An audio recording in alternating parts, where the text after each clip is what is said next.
I was writing about the search for the Northwest Passage, and in particular the terrifying and ill-fated expedition led by Sir John Franklin, in which all of the men perished in gruesome fashion, followed by a greater number of men who lost their lives trying to rescue them.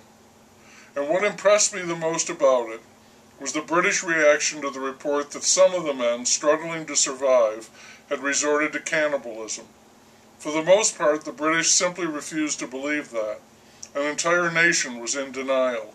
It was offensive to them because it was such a severe violation of their code of conduct, which would be to meet death head-on with that famous stoic British stiff upper lip.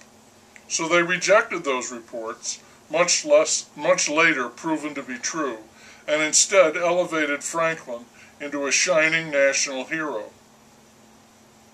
All of this puts me in mind of another British polar explorer, more famous than Franklin, more famous even than the renowned Shackleton, the fabulously named and staunchly revered Robert Falcon Scott. He was a Navy man of no great distinction when he heard about a proposed voyage of discovery to the South Pole.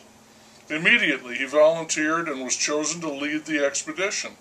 It proved to be moderately successful, and on his return, Scott was promoted and became something of a celebrity, often rubbing elbows with nobility and even royalty. He got a chance at a second trip south, and set as his goals the collection of geologic and biological specimens, and, less scientifically, but more iconic, becoming the first humans to reach the South Pole. He had motors, horses, and dogs to pull his sleds. The motors failed, the horses were useless except as a meat source, and the dogs were not used to any advantage. So he and his men were mostly on foot. And, on foot, he and 4 others did reach the South Pole, only to see that the Norwegian Roald Amundsen had beaten them to it by 5 weeks. Scott was crushed, but he had other things to worry about, namely, getting back alive to the nearest base camp. Advanced planning failed him, as he and his men did not meet up with a relief party.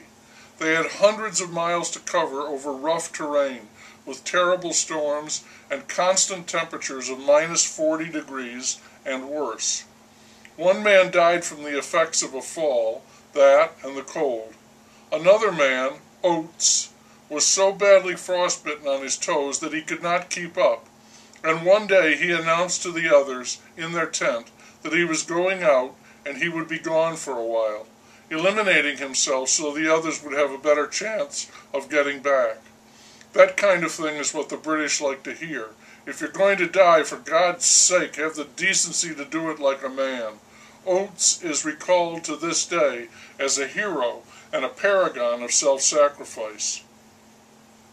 Scott and the others trudged on, making their slow and perilous way to their ultimate demise. This is well known because Scott kept a journal, and he had a way with words. His journal is perhaps the second most famous record of its type, next to the Diary of Anne Frank. Scott put his suffering, as well as his hopes and fears, into words that would eventually ring like a clarion throughout the British Empire and the world. Finally, he and his men reached the end of their strength, 11 miles from the camp that might have saved them.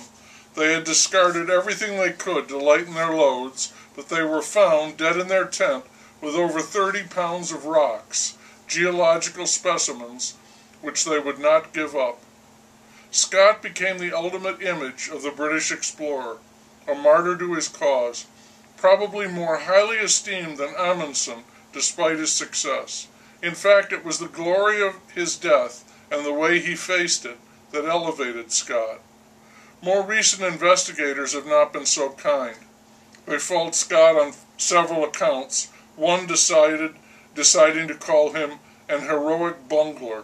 Others pick away at this and that, diminishing his accomplishment, leveling his reputation, but none are very successful, mostly because of, I think, his behavior at the end and that journal, his last will and testament. No one can argue with that. He gave everything he had, including his own eulogy.